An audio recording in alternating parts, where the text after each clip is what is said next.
So in the U.S. now, people are speaking out about genocide openly in the media much more. You're getting people in the media, and I'm talking about mainstream media like, national television stations, CNN.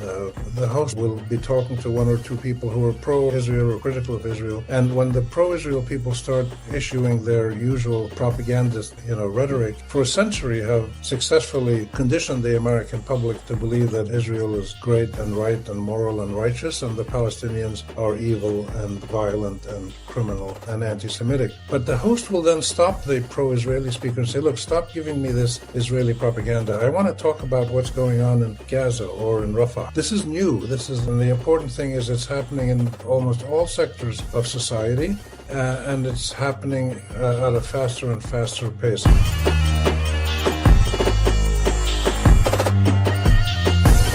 Salamat everyone.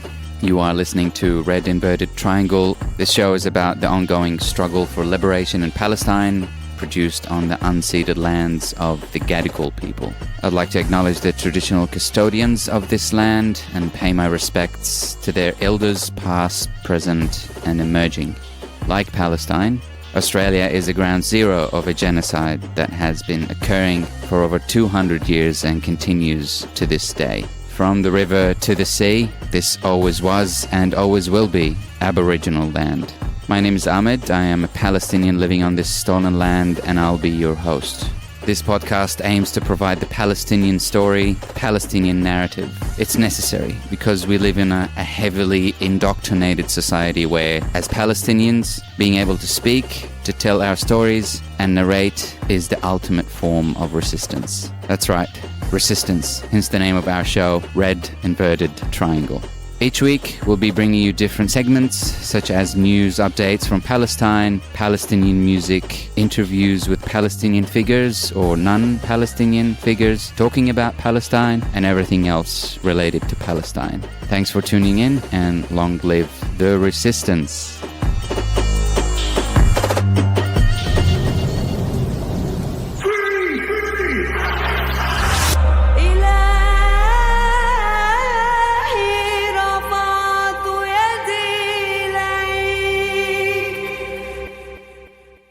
This episode of Red Inverted Triangle, we are bringing you a conversation I've had with Rami Khouri.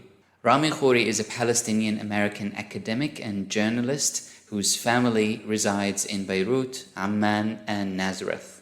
During his 50 years in journalism, he was managing editor of the Jordan Times and Daily Star Beirut newspapers, and contributed reporting and opinion pieces from the Middle East to the Financial Times, NPR, BBC Radio, and other outlets.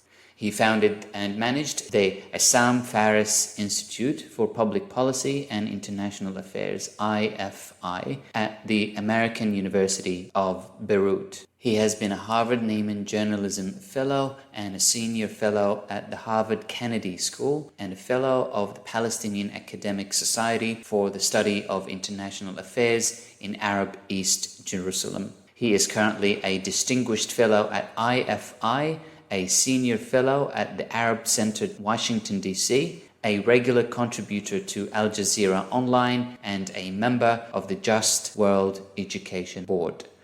I hope you'll find my conversation with Rami useful and productive. We spoke about the recent recognition of the State of Palestine by the UK, France, and Australia, amongst other Western nations. We also spoke about the expansion of the Israeli aggression into bombing the Hamas delegation in the Qatari capital, Doha. Welcome, everyone.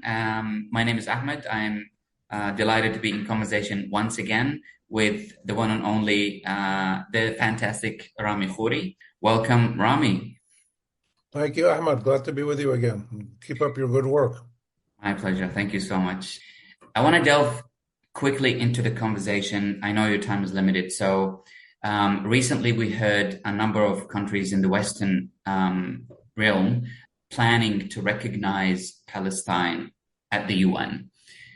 What does it mean for the Palestinians? How significant it is for the Palestinians that some of those major Western countries, like this country that I live in, Australia, France, the UK, what does it mean for them to intend to recognize the state of Palestine this month? Is it going to help, stopping the genocide and the likes? Well, it's a good thing in principle for states to recognize Palestine, but it's a symbolic move. And I fear that they do this more to assuage their own guilt about not doing anything about the genocide and not having recognized Palestine 2 or 3 or 4 decades ago when they should have, if they really are serious about it. So, I'd rather have them recognize Palestine than not recognize it, but I don't think it has any significant positive impact. And in fact, it could be a negative force in the sense that, in my view, it is an element in the new form of colonialism that these Western powers, especially the European ones, are perpetrating, in the sense that it looks like a good thing to recognize the Palestinian state, but in fact, it just covers up the fact that they do nothing about all the terrible things that have happened to the Palestinians by the Israelis and with American and often European support, not just in the last 2 years of the genocide, but in the last 40, 50 years in the Middle East. So it's a gesture that is largely hollow, but looks good. I'd still say rather have it than not have it, but I don't expect anything to come out of it. If they really are serious about recognizing Palestinian rights, they have to be more active in doing whatever they can, which is a lot, to stop the Israeli criminal and barbarian actions now that are taking place, not just in Gaza, but also increasingly in the West Bank and East Jerusalem. So let's hope that the Arab world and others react by pushing these countries to do more than just issue a paper acknowledgement that the Palestinians should have a state. The Palestinian right to a state is deeply anchored in dozens of UN resolutions, many of which these countries voted for. So that's not a big deal in itself. What we need now is serious action by Western powers to show that they genuinely mean what they say. When they say the Palestinians should have a state, it means the Israelis should be contained and constrained in their continued apartheid and occupation and now even genocidal policies. And there's a dozen things that they could do, or embargoes or sanctions, or doing the kinds of things that many of the West did against apartheid South Africa to stop it from living a normal life because it was acting in an abnormal criminal way against its enemies. In the South African case, it was the indigenous Black South Africans. In the Palestinian-Israeli case, it's the Palestinian people. And not only that, but these are countries that often, the countries today that say they're going to recognize a Palestinian state, these are the same countries that often make it a crime to support the Palestinian people's rights in their own countries. In Great Britain or the United States, you can lose your job, you can be taken to court, you can be arrested for supporting a peaceful gesture of expression of your support for the rights of the Palestinians to statehood and your opposition to the criminal acts that the Israelis are doing. So if you look at what actual policy is by these countries and put that against their actual statement that the Palestinians should have a state, this is a clarification that these are not serious gestures by these. They're not sincere, they're not serious, they're not productive, and we should call them out on this and push them to make the statement, make the recognition, but go well beyond that with more practical actions that show us that they're actually serious. Because when you look at the region today in the whole Middle East and Palestine especially, and you look at the Western countries, many of them, what they've done, some of the Western countries are very good, like Spain and Ireland and others, but most of them are not. And they talk nicely, but they support criminal apartheid genocidal policies. And the reality is that the Western world has always done this for the last century of the conflict between Zionism and Arabism in Palestine, which became the conflict between the state of Israel and the Arab states. And this has been a continuous policy by most of the Western world to actually support what the Israelis are doing, partly because of the genocide, partly because of other reasons, but I think partly because these at heart are colonial countries. They don't believe that the indigenous people of Palestine or many other parts of the world actually have the same rights as the white colonial people. They are deep in their genes, their political genes, their colonial countries. And this is the last active colonial struggle in the world. And when they're pushed to show us where they stand, they show the Western countries show that they actually stand more with the Israeli settler colonial apartheid racist genocidal system than they do with the Palestinian rights, which they only recognize in words. So all of this talk that we've heard from the West, from most of the Western world, again, some of them have been very good, but most of the Western world that for the last half a century, for my whole 60 years of journalism and public policy work in the Middle East, all of these countries have talked about democracy and human rights and peaceful resolution of conflict and all of these things. And it now becomes clear that this was a hoax. This was not serious. This was not sincere. This was just a public relations stunt, and they've continued it in most cases. And it was not only due to the Israeli impact of the public relations that Israel did and the pressure that Israel put on the political systems in the West. It was also due to their inner core colonial identity. And this has to end. And that's why the whole world is supporting the Palestinians virtually. And many people in the Western world now, which is a really significant new development, you have majorities in most Western countries that want an immediate ceasefire, a negotiated permanent resolution of the conflict. And the governments don't follow the sentiments of their own people. So that's a long answer to a short, clear question. So we welcome the recognition of the Palestinian state. We don't welcome the continuation of Western colonial policies that are totally unimpacted by this recognition. So they have to go further.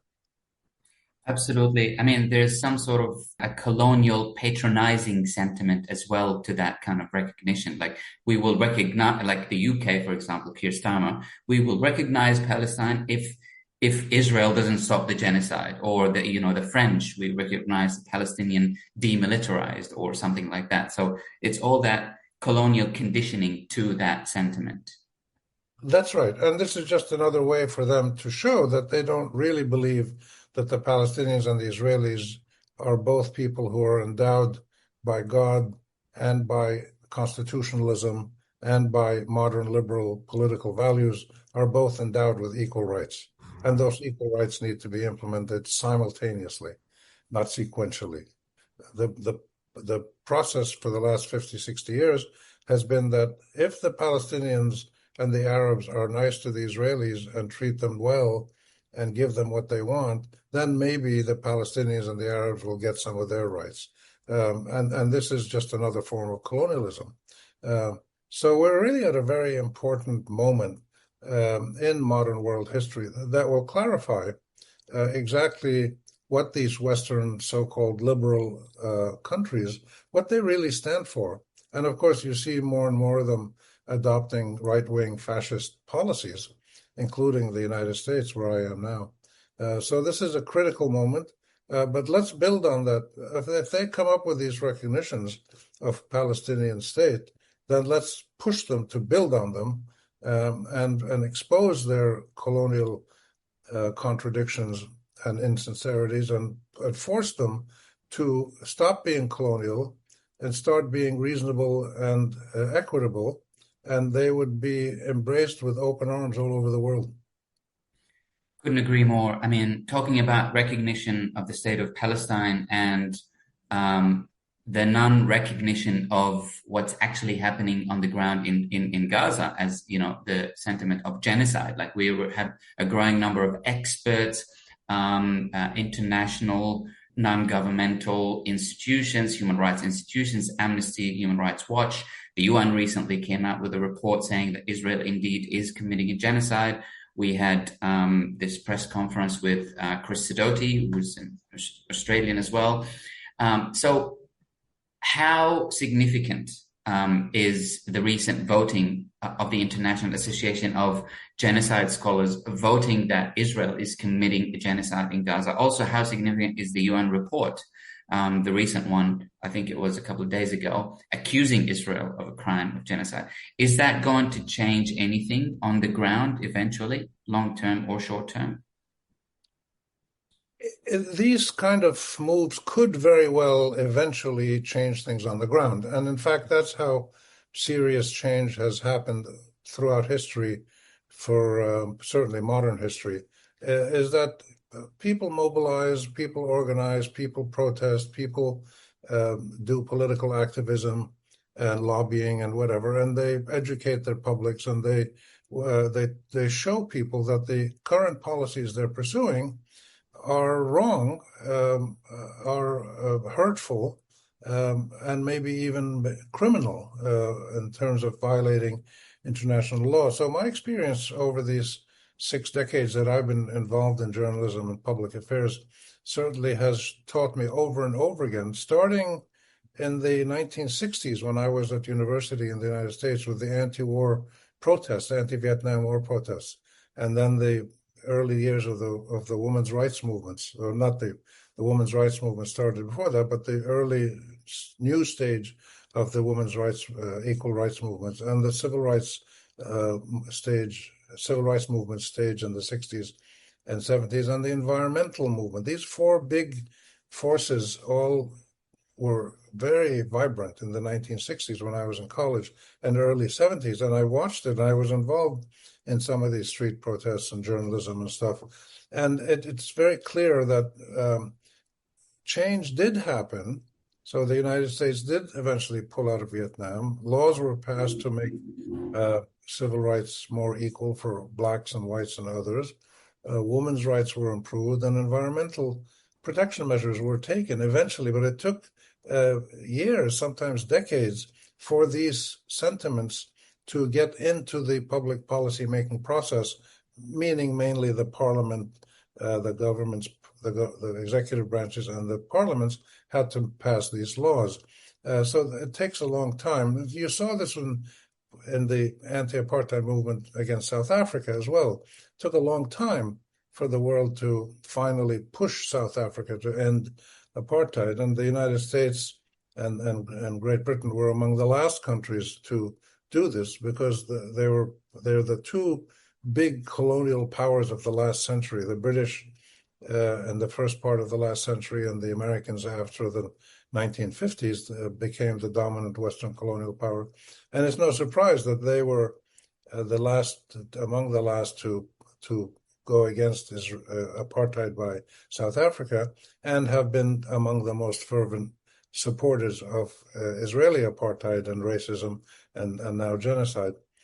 So the decisions you mentioned, the Genocide Scholars Association, Holocaust and Genocide Scholars, and the reports by the UN and others, these are very significant because, first of all, they're the work of very serious people. They're not the work of small left-wing or right-wing groups or whatever. These are serious professionals whose names and reputations are on the line.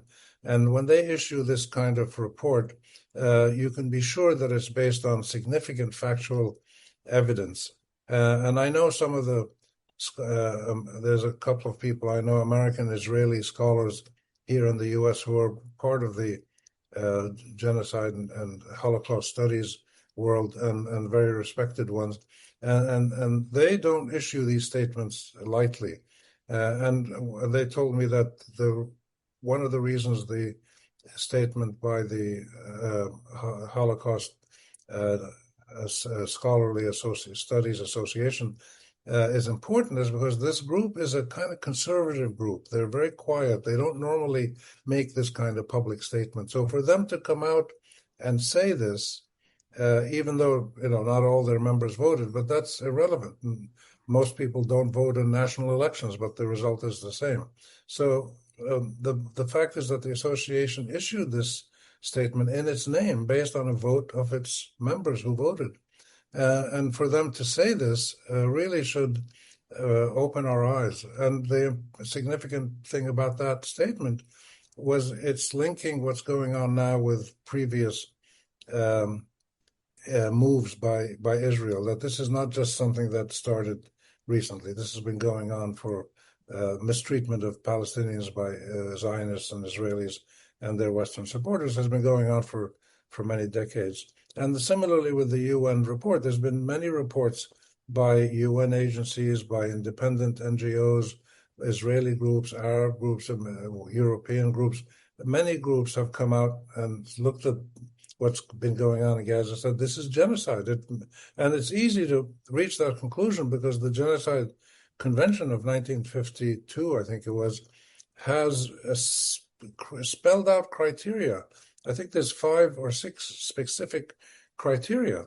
And every group that studies this situation in Palestine and Gaza today looks at these criteria and says, yeah, check, check, check. This is what genocide is. And therefore they have to conclude that what the Israelis are doing is genocide.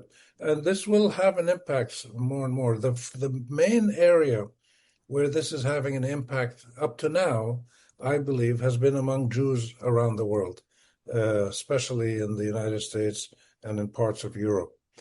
Jewish groups have responded much more vibrantly to this stream of analysis by respected scholars and groups of scholars who have looked at Israel's actions, certified that it is genocide, certified that it is unacceptable and must be stopped. And the Jews who do this are usually motivated by the fact that they are going to feel some of the backlash. As Jews in foreign countries, many people are going to say, well, look, this is what your people are doing. And the Jews who oppose Israel's policy are saying, yes, we're all Jews, but we're not all Zionist, militant, extremist, racist, apartheid-loving, genocidal militants, as the current Israeli government is. And this is a really significant development. And you're starting to see serious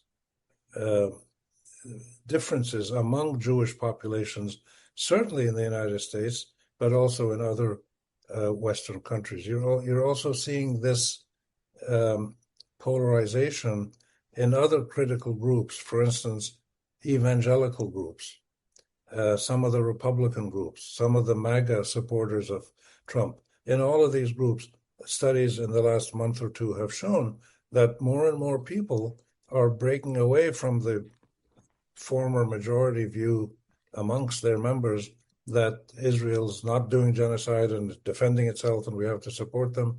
And they're breaking away from that and basically saying, no, they are doing genocide and we can't accept this as Jews or as human beings or citizens of whatever country they're citizens of. So these are significant, but they're stops on the way to eventually getting policy changes from Western governments and ultimately from the United States and Israel, which are the two that count the most. The difficulty in this kind of situation is that the Israelis and the Americans don't care about these kind of statements or studies or conclusions, even by the most respected people.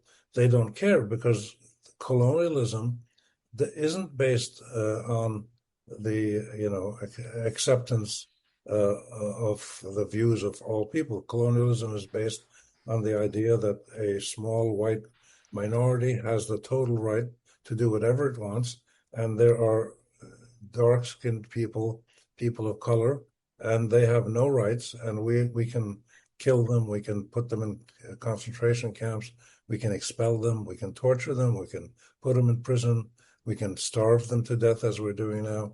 And this is one of the dilemmas, that the U.S. and Israeli governments don't care about these statements, whereas the majority of the people of the Western countries and more in Israel, and certainly among Jews around the world, they do care. So we will. This is a good thing to keep doing. People need to keep repeating. Yet this is genocide. These are new ways to kill babies. The number of ways in which the Israelis have killed babies is astounding, and somebody will eventually come up with a study. UNICEF has done several studies about children, but it's the killing of babies that to me is the most grotesque expression of Zionist and Israeli government genocidal atrocities and their inhumanity. And they keep finding new ways to kill babies. The newest is to starve them to death. They also burn them to death, and they shred them with these quadcopters, these drones that send out little like little knives, and babies are shredded. And you see pictures of them. They're all over social media. But now their starvation seems to be the newest method, and continually with the bombing that's going on, especially in Gaza City. Absolutely. I mean, we did interviews with doctors from Nasser Hospital as well, from Shahid al-Aqsa Hospital and Shifa. It's just devastating, the kind of weaponry that the IOF is using against those children and civilians. And we also in Australia have this witch hunt, new McCarthyism against all these people who are critical of Israel, critical of genocide, anti-genocide movement. And it's interesting, I always say it is actually anti-Semitic not to criticize Israel for what it's doing, talking about the Jewish community's reflection. This is a country that is speaking on behalf of the entire population of the Jewish people in the world, is committing a genocide. It's actually anti-Semitic not to criticize what they're doing, if you think of it that way. It's just, yeah. So, I mean, unfortunately, we see the Israeli society, journalists like Orly Noy the other day published in Plus 972, I think, platform, comparing what they're doing in Gaza to what the Nazis did during the Holocaust. And yet, in the Western media, we still can't even say the word genocide when it comes to Israel. Like, I'm really keen to get your reflection on this. Well, this is changing slowly, but very slowly. It's another example of how policies change, not just the policies of governments, the policies of media, policies of universities, corporations, all of which are involved in the colonial structures that mistreat indigenous people and promote the apartheid and racist policies of the governing settler colonial minority. And this is starting to change. So in the U.S. now, people are speaking out about genocide openly in the media much more. You're getting people in the media, and I'm talking about mainstream media like, national television stations, CNN, people like that who the host of a TV show will be talking to one or two people who are pro or Israel or critical of Israel. And when the pro-Israel people start issuing their usual propagandist rhetoric and public relations terms, which for a century have successfully conditioned the American public to believe that Israel is great and right and moral and righteous, and the Palestinians are evil and violent and criminal. and anti-Semitic. But the host will then stop the pro-Israeli speaker and say, look, stop giving me this Israeli propaganda. I want to talk about what's going on in Gaza or in Rafah or in whatever. This is new. And you get studies now of contentious issues like attacking a hospital or the killing of journalists. Now American institutions, media institutions, serious major ones, are doing their own studies. They don't take the Israeli lies like they used to and pass them on. They do their own studies and they come out with reports that's saying, well, the Israelis did kill this person or did shoot these journalists or did attack this hospital with no evidence of Hamas role or anything there. So these are all important signs of the slow incremental change that has been happening. And the important thing is it's happening in almost all sectors of society. And it's happening at a faster and faster pace. Eventually, it will, and this is part of what's leading to the change in public opinion, which you see in the polling evidence. And eventually, this will impact political leaders. When the political class realizes that supporting Israel's genocidal policies will hurt their chances of being reelected in the US or England or Germany or wherever, when they make that realization, they will change their policies. Because most Western politicians are unprincipled, what's the proper term? I don't want to insult them too much, but they're unprincipled deal makers. They just want to make a deal for their own benefit, to stay in power and to exercise power. Most of them don't have consistent ethical foundations. Most of them don't have clear moral political strategies. They respond to which way the wind is blowing, and they take a position accordingly. If they see that the majority of their own people and their voters are going to vote against them, they will change their policies. And this is already happening. You can see it slowly in the Congress of the United States, the number of people, especially Democrats, who are openly calling for a ceasefire, permanent peace agreement, recognition of Palestinian state, full humanitarian aid. These numbers are growing slowly. And that's the best we can hope for. They're not going to change overnight. We could only hope for that outcome very soon. I want to change gears a little bit. Now that the majority of the world is acknowledging that Israel is committing a genocide in Gaza, the genocide is in the background leaking into the West Bank. Israel is bombing southern Lebanon. Israel has been bombing Syria as well.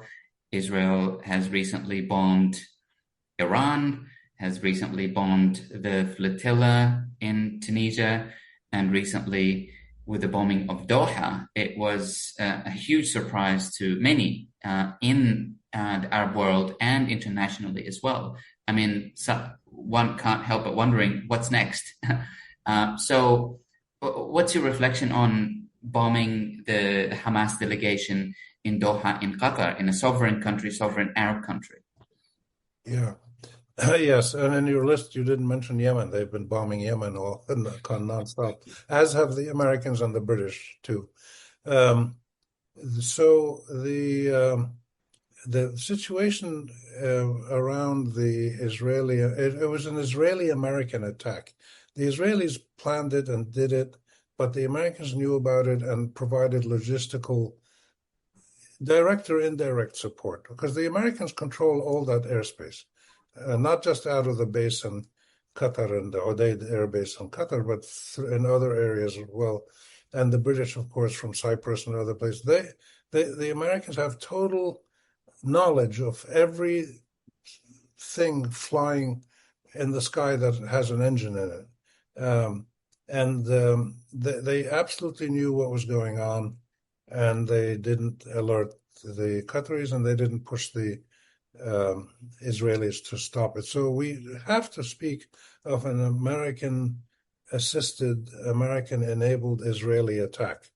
I think the main consequence of this is going to be it started already, the ongoing rethinking by all the Arab countries, rethinking their security and political and economic and technological relationships with the United States in particular, but also other Western powers, but mainly the United States in this case. The Arab countries can't just suddenly turn against the United States. They've spent the last 50 years getting assistance from the U.S., trying to be friends with the U.S., trying to cajole it into political action to help the region develop and be peaceful and be prosperous, etc. They can't just suddenly turn against the U.S., and they don't want to turn against the U.S. I don't want the Arab countries all to become enemies of the U.S. The United States is the most powerful country in the world in many ways, the wealthiest in many ways. It'll probably stay that way for quite a while. Despite the terrible things it does, there are advantages to being on good terms with the United States and the Europeans and all the other Western countries. But at the same time, the Arab countries have a real deep structural problem, which is they've spent the last 40, 50 years developing closer ties, military ties, economic ties, aid, whatever, and they're extremely vulnerable to any kind of pressures from the United States. And what really has happened is that the Arab countries have essentially reduced their sovereignty. They haven't forfeited all their sovereignty, but they've diminished their sovereignty. There are areas where some Arab countries, and I won't mention them just out of courtesy, but some Arab countries depend on the U.S. just to get enough money to pay their troops and their bureaucrats, to get food, to get water, to run their armies, to do fundamental things of statehood. And these Arab governments that are so reliant on the U.S. can't do any of this on their own. If they suddenly turn against the U.S. will turn off the faucet, and these countries will collapse unless somebody else comes to help them out. So we have a real moment of reckoning here, which is that the majority of Arab countries, including some of the oil-producing, wealthy, small ones, the majority of Arab countries have not passed the full tests of statehood, citizenship, and sovereignty. Their citizens don't have real rights. The states are not stable and productive and producing good things for all their citizens. And they don't have real sovereignty. Most Arab countries can't take a major decision like trade policies or military purchases without getting the approval of some foreign patron. That used to be the British and the French years ago. Then the Americans became the dominant ones. But there's other ones now. Turkey, Iran, Russia, China possibly in the future, maybe India one day. So already we see other foreign countries, and Israel to some extent has to approve certain things.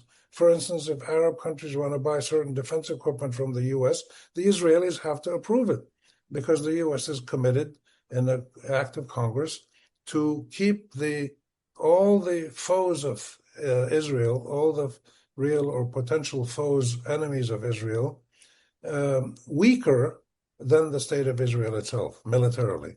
And this is a policy that the U.S. has implemented, which is one reason why the Israelis do whatever they want militarily around the region, because the U.S. totally supports them in this. And therefore, even in military terms, some Arab countries are now relying on Israel for surveillance equipment and certain strategic items. And this is something that the majority of Arab people are against. But the Arab people don't have rights. They don't have voice. They don't have agency. They don't have the ability to shape the policies of their own governments, which is one of the reasons why these governments have become so weak and vulnerable, because they rely on foreign support more than the convictions and support and validation of their own people. We don't have a single Arab country, not a single one, despite the fact that many Arab countries have done so many good things, and I have a lot of respect for many of them. But we don't have a single Arab country that has been validated by its own citizens, that they created the borders, they wrote the constitution, they shaped the policies, and they held the government and public sector and private sector, held them accountable. Not a single Arab country does this. And this is why we're in such terrible shape. So this is really a moment when the Arab world is totally shocked by what happened with the Israeli-American-supported attack on Qatar. The Arab world is shocked by this, but can't do anything about it. And that's why when they met with the Islamic countries and had a summit, they came up with some statements that were fascinating, but pretty meaningless because they had no real action behind them. And this is a very difficult moment for the Arab countries because it shows their total helplessness in front of the two main threats that they face, which are the United States and Israel. And these two threats are the ones that are named regularly in public opinion polls across the whole Arab world. When Arab people are asked, who do you see as your main security threats? Always Israel and the US are the first ones that ordinary citizens name. Others are named like Iran, like Russia, like others, but it's Israel and the US that are seen as the big threats by Arab people. And of course, the governments of the Arab countries more or less ignore their own people, and that's why we have this terrible situation. So how this plays itself out, we don't know. Arab countries are certainly starting a process of expanding their strategic links with other people around the world. Obviously, the Europeans a bit, the Russians, the Chinese, the Indians, Iranians, Turks, others, they're expanding their strategic links so they have less vulnerability to their disproportionate relations with and reliance on the United States. This is a slow process. It takes decades for these kinds of things to happen, but it's starting to happen now. Thank you so much for that really, really precious insight. I do have many questions. The more you talk, the more questions that pop up my head, but I'll just maybe leave it for another setting. But really, Rami, I really am very grateful for your interview today. Thank you so much for your conversation. Thank you, Ahmed. Thanks for having me, and thanks for all the good work you do, and keep it up. My pleasure.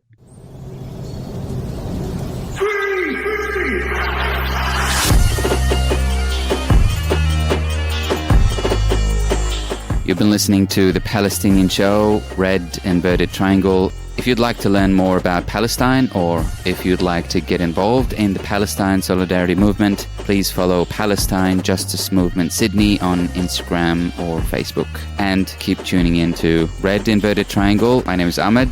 I will see you next time.